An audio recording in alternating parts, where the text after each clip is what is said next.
Beijing में आज Vladimir Putin और शी जिनपिंग की मुलाकात रूस के तानाशाह के लिए शर्मनाक इनकार के साथ शुरू हुई। व्लादिमीर पुतिन ने 2022 से अब तक 5वीं बार शी जिनपिंग को आखिरकार नया गैस पाइपलाइन सिला सिबिरी 2 मंजूर करने के लिए मनाने की कोशिश की और इसी के लिए रूसी गज़प्रोम ने एक बार फिर चीनियों के लिए गैस की कीमत घटा दी। लेकिन बीजिंग में तय किया गया कि ये काफी नहीं है, ये अपमान अभी भी कम है। इसलिए उन्होंने पुतिन को फिर से मना कर दिया और रूसी गैस की कीमत कम से कम 5 गुना और घटाने की मांग की। वे कहते हैं तब हम तय करेंगे कि सीला सिबिरी 2 गैस पाइपलाइन चाहिए या नहीं। और इसी बीच ये बहुत कुछ बताता है कि इरकुत्स्क क्षेत्र के निवासियों ने चीनी नेता के नाम एक वीडियो संदेश रिकॉर्ड किया जिसमें वे शी जिनपिंग से उनके लिए स्कूल बनाने की गुजारिश कर रहे हैं और वे कहते हैं कि इसके बदले ये रूसी लोग चीनी भाषा सीखना शुरू करने के लिए तैयार हैं। वे कहते हैं कृपया शी हमारे लिए कम से कम एक लकड़ी का स्कूल बना दीजिए।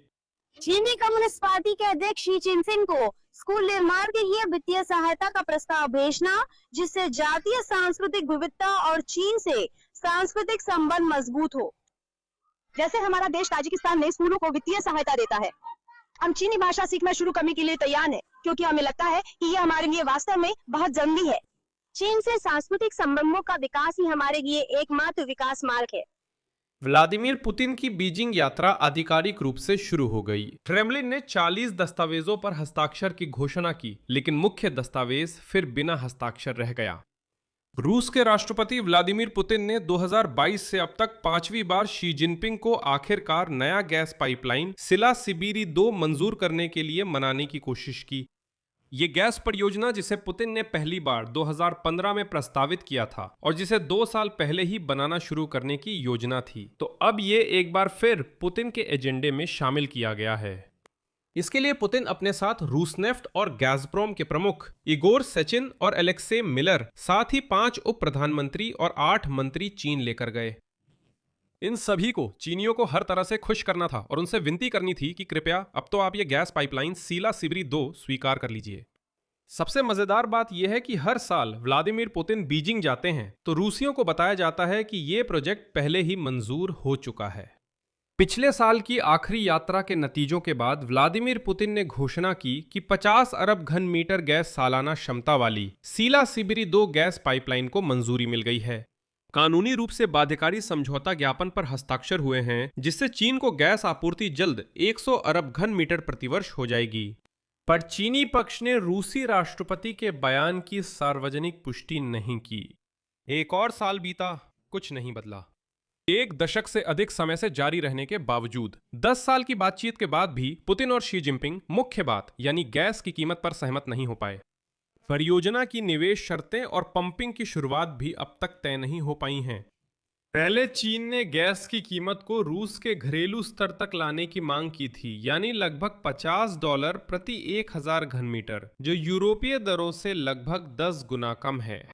चीन साफ कहता है या तो गैस सस्ती बेचो या माफ करो अपनी गैस कहीं और ले जाओ, क्योंकि वैसे भी किसी और को नहीं बेच पाओगे।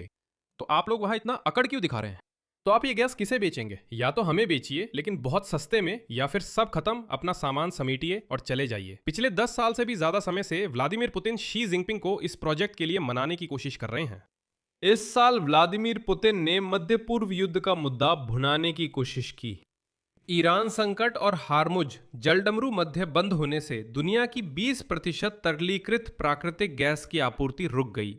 लेकिन रूस के लिए समस्या यह है कि नया गैस पाइपलाइन सीला सिबिरी 2 की सबसे ज्यादा जरूरत खुद रूसी गज़प्रोम को है, जिसने यूरोपीय गैस बाजार खो दिया है। और ध्यान दें, वो 1980 के दशक के अंत से अब तक सबसे कम मात्रा में गैस विदेशों में बेच रहा है। न्यूनतम मात्रा सोचिए, पिछले लगभग 50 वर्षों में। चीन को यह पाइपलाइन जरूर चाहिए, लेकिन उनके लिए यह बिल्कुल भी जरूरी नहीं है क्योंकि वे इंतजार करने को तैयार हैं। और यही आज की सबसे बड़ी खबर है। बीजिंग ने एक बार फिर व्लादिमीर पुतिन को सिला सिबिरी 2 गैस पाइपलाइन के निर्माण में 2015 से 11वीं बार मना कर दिया है।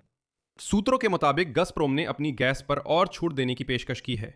हालांकि चीनी पक्ष ने कहा कि वो अभी भी रूसी घरेलू बाजार के स्तर के बराबर कीमत पर ही गैस खरीदना चाहता है। यही असली पेंच और चीन की चालाकी है। रूस के अंदर गैस की कीमत बहुत कम है, इसे काफी सब्सिडी दी जाती है और ये लगभग $50 प्रति 1000 घन मीटर है। ये मौजूदा यूरोपीय दरों से लगभग 12 गुना कम है। मैं दोहराता हूं, और ये उस कीमत से 5 गुना कम है जो चीन अभी चुका रहा है। अभी चीन 1000 घन मीटर के लिए $258 चुका रहा है। व्लादिमीर पुतिन कहते हैं शानदार, हम अभी एक और पाइपलाइन बिछा देंगे, खरीदो। चीन कहता है नहीं, $50 में दो। और चीन कहता है मुझे कोई फर्क नहीं पड़ता, बेचो, हमें $50 में घाटे में गैस बेचो या बिल्कुल मत बेचो। यहां ध्यान देना जरूरी है कि चीन तेजी से नवीकरणीय ऊर्जा विकसित कर रहा है और उसके पास बड़ा कोयला भंडार भी है। इन दो मुख्य ऊर्जा स्रोतों से उसकी अर्थव्यवस्था को ऊर्जा आपूर्ति संभालने के लिए पर्याप्त होने चाहिए, जिसकी वृद्धि दर वैसे भी लगातार धीमी हो रही है। इसका मतलब है कि भविष्य में उसे शायद इतनी ज्यादा रूसी गैस की जरूरत ना हो। इसी कारण बीजिंग नई गैस पाइपलाइन के लिए दीर्घकालिक अनुबंध नहीं चाहता, या फिर वे इस गैस को खरीदने के लिए तैयार हैं, लेकिन इतनी सस्ती कीमत पर कि वे इसे आगे बेच सकें। मजेदार बात यह है कि अब रूसी लोग जानकारी लेकर घूम रहे हैं कि आखिरकार बड़ी सफलता मिली है। कहिए मत कि सब कुछ खत्म हो गया, सफलता मिली है। चीन में व्लादिमीर पुतिन को एक और बार मना किए जाने के बीच रूसी मीडिया ने याद दिलाना शुरू कर दिया है कि सुनिए, इस साल मार्च में क्या हुआ था। पता चला कि बीजिंग ने, उद्धरण है, रूसी चीनी गैस पाइपलाइन के केंद्रीय मार्ग के लिए तैयारी कार्यों को 2030 तक की मौजूदा पंचवर्षीय योजना में शामिल कर लिया है। हालांकि दस्तावेज में सिला सिबरी 2 का सीधा उल्लेख नहीं है। दूसरी ओर ये उल्लेख करना चाहिए कि पुतिन की यह चीन यात्रा फिर भी कुछ परिणाम लेकर आई है। रूस अभी चीन के जरिए 90 से ज्यादा ऐसी तकनीकों का आयात कर रहा है जिनकी आपूर्ति पश्चिमी प्रतिबंधों के कारण उस पर रोक है, जबकि पिछले साल ये आंकड़ा करीब 80% था। वहीं दूसरी ओर पिछले साल दोनों देशों के बीच व्यापार लगभग 7% घट गया और व्लादिमीर पुतिन जल्दी से ये आश्वासन पाना चाहते हैं कि चीन की रूस में रुचि खत्म नहीं हुई है और ये गिरावट आगे नहीं बढ़ेगी। और एक जरूरी बात जिससे पुतिन की नीति की विफलता समझी जा सकती है, यहां तक कि अगर व्लादिमीर पुतिन और Xi Jinping power of Siberia 2 पर समझौता कर भी लें, तब भी इस गैस पाइपलाइन के निर्माण के बाद, इसके पूरी क्षमता पर पहुंचने के बाद और मौजूदा गैस आपूर्ति को ध्यान में रखते हुए रूस अपने कल्पित शानदार भविष्य में चीन को लगभग 100 अरब घन मीटर गैस प्रति वर्ष निर्यात कर सकेगा। ये अधिकतम है अगर कीमत को न गिना जाए। और ये एक पल के लिए सोचिए, लगभग 2/3 है उस मात्रा का जो रूस कभी यूरोप को बेचता था, इससे पहले कि पुतिन ने यूक्रेन के खिलाफ पूर्ण पैमाने पर युद्ध शुरू किया था। और ये तो छोड़िए, चीन को जो गैस सप्लाई की जाती है उसकी कीमतें यूरोपीय बाजार की तुलना में कई गुना कम है। चीन 12 गुना कम कीमत की मांग करता है। और ये तो छोड़िए, मैंने आपको कोई अवास्तविक नहीं बल्कि सिर्फ एक काल्पनिक परिदृश्य बताया है। ये तब है जब कभी पुतिन को शी जिनपिंग के साथ सिला 2 गैस पाइपलाइन पर समझौता करने में सफलता मिलती है। फिलहाल ये गैस पाइपलाइन मौजूद नहीं है और लगता है कि निकट भविष्य में भी नहीं होगी। यही है पुतिन की नीति। ऐसे व्लादिमीर पुतिन ने सबको मात दे दी।